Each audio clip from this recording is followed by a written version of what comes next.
Time now is 22 minutes to 9. We're talking about chronic pain now, a debilitating condition. It affects 14 million people in England alone. Scientists, though, think that they've come a step closer to understanding it. They've studied people who don't feel pain at all. Yeah, BBC Breakfast has learnt that University of Cambridge researchers have identified a faulty gene that seems to switch pain off in some people. And now it's hoped that the discovery in them could lead to new treatments for those people who live with pain every single day. Let's talk to Dr. Adam Al-Kashi from the charity Back Care and Pete Moore, who does suffer from chronic pain. Good morning to you both. Morning. Morning.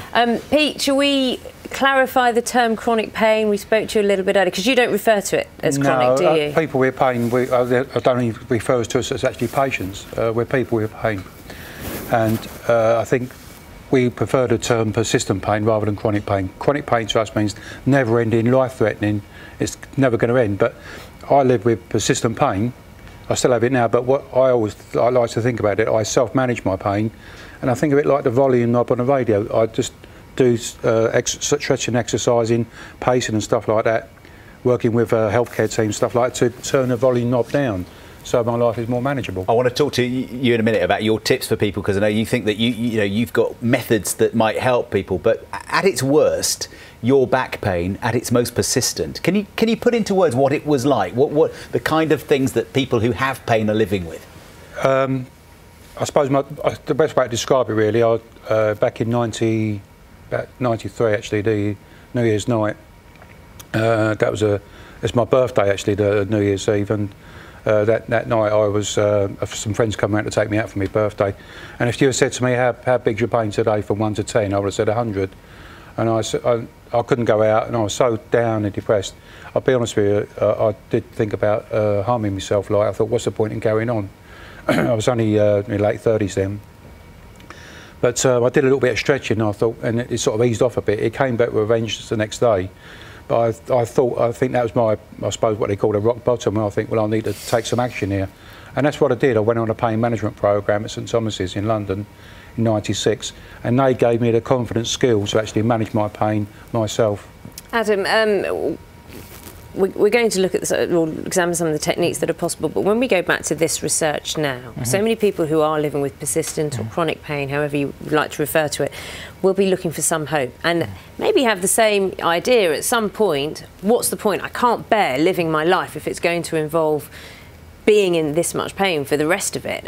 How have you dealt with, or how are doctors dealing with patients with chronic pain? What mindset, how do you approach it? Absolutely. Well, I think it's really important that, yes, we should always stay open to discovery, and I'm not saying that, we won't in the future find, more effective medications than we have today. And I hope we do, because the medications today aren't very good long term.